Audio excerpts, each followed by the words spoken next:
Iran पर attack करने से पहले ट्रंप का वेनेजुएला के प्रेसिडेंट मडूरो को वहां से उठाकर अमेरिका लेकर आना, ये भी वॉर की तैयारी में शामिल था। अब मैं आपको डिटेल में समझाता हूँ कि ऐसा कैसे पॉसिबल कि ये भी एक वॉर की तैयारी थी। सबसे पहले तो अमेरिका को पता है कि ईरान के अंदर बहुत सारा ऑयल है और उसके बाद जो ज्यादा ऑयल है वो है वेनेजुएला के अंदर। तो इसलिए ट्रंप ने सबसे पहले वेनेजुएला के ऑयल पर अपना कब्जा जमा लिया ताकि वो जब वार स्टार्ट करे तो उसको ऑयल की कोई कमी ना हो और बाकी जितने भी कंट्रीज है जिनके पास अपना ऑयल नहीं है वो इस चीज से मरहूम हो सके, उनके पास ये चीज कम हो ताकि उन ममालिक की इकोनॉमी को भी गिराया जा सके। ट्रंप ने इस चीज से बहुत सारे वार किए हैं। एक तो बाकी जितने भी कंट्रीज हैं ईरान के अलावा जितने भी कंट्रीज हैं उनकी इकोनॉमी को गिराना, उसके अलावा ईरान के साथ वार करना। लेकिन ट्रंप को ये अंदाजा नहीं था कि ईरान इस वार की तैयारी बहुत अरसे पहले करके बैठा है। उसके पास एयरफोर्स नहीं है क्योंकि उसको एयरफोर्स की जरूरत ही नहीं है। एयरफोर्स उस कंट्री के लिए फायदेमंद होती है जिसका दुश्मन उसके साथ हो। जैसे कि पाकिस्तान का दुश्मन है इंडिया,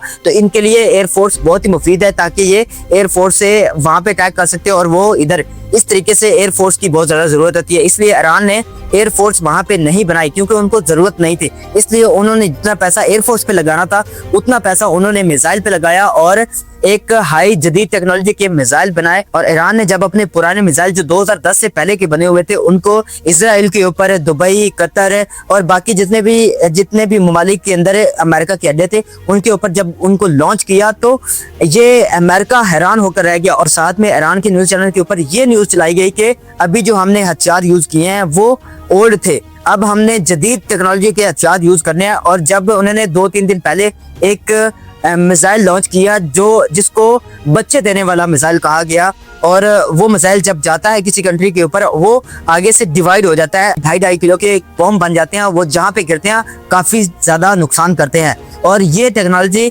उसके पास कैसे आई यही सोचकर अमेरिका परेशान हो गया। अमेरिका ट्रंप ने वो अपने बाबे बुला लिए जो दम देते हैं और वहां पे एक मतलब प्रॉपर तरीके से उसके ऊपर दम किया गया और सब लोगों ने उसके ऊपर हाथ रखा हुआ था और सब लोग दम कर रहे थे उसके ऊपर, जैसे हम कहते हैं दम करना, वो भी अपने तरीके से दम कर रहे थे और इस वार को मजहबी वार की तरफ लेकर जा रहे हैं ये। लेकिन ट्रंप का असल मकसद ये था कि जितने भी कंट्रीज हैं इनकी इकोनॉमी को गिराया जाए, नीचे लाया जाए ताकि मेरा हाथ इनके ऊपर हो सके। इनकी इकोनॉमी को सबसे पहले नीचे लाया जाए ताकि मेरी हुकूमत जो है वो इनके ऊपर बनी रहे। और इसी तरीके से ट्रंप ने ये ऑयल का मसला खड़ा कर दिया क्योंकि ऑयल सबसे जरूरी चीज है किसी कंट्री की इकोनॉमी को ग्रो करने के लिए। तो ऑयल की कीमतें बढ़ेंगी तो उसके साथ साथ सब चीजों की कीमतें बढ़ जाएगी और इससे इकोनॉमी पे बहुत ज्यादा फर्क पड़ेगा। अमेरिका पहले भी अपना ऑयल यूज नहीं करता था, वो बाकी कंट्री से खरीद कर इस्तेमाल करता था। और जब उसको पता चला कि अब मैंने वार स्टार्ट कर देनी है तो उसने सबसे पहले वेनेजुएला के सारे ऑयल के ऊपर अपना कब्जा जमा लिया।